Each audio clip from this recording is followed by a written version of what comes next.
সীমান্ত আরসা আর এখানে army in থাকিলে বারবার এর সীমান্ত সমস্যা হইব।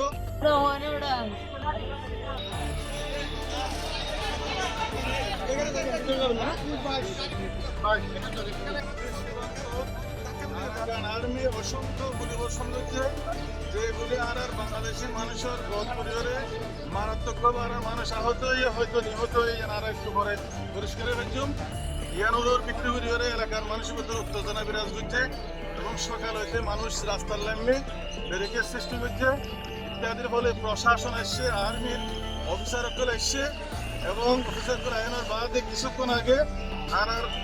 সাবেক এমপি জনাব শাহজাহান চৌধুরী এবং আইসহ আর্মি অফিসার আরো বসছি ইতারা লেখেন সন্তোষজনক আলাপ আলোচনা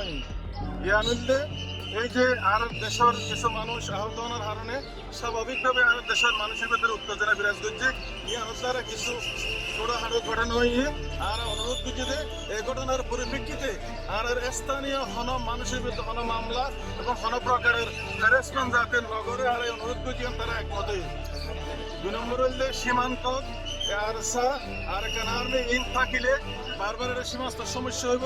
বন্ধুগুলো এবং আর প্রজেক্ট জড়িত মানুষ আর ব্যবসায়ী তার ক্ষতি হইব। আর অনুরোধ করছি যে সীমান্ত মাঝে এ ধরনের বিচ্ছিন্নতাবাদী হনিকারা যাতে না রাখি এন যাতে ফ্রি করে দেয় ইয়ানোর ব্যাপারেও প্রশাসন বা আর্মি প্রশাসন আর একমত হয়ে ইয়ানো আর আশ্বাস দিয়ে তো তারা অনুরোধ করছে যে যেহেতু এই বিষয়ে ইনলাইনে যথেষ্ট পরিমাণ তারা তো হাত ধরা করেন।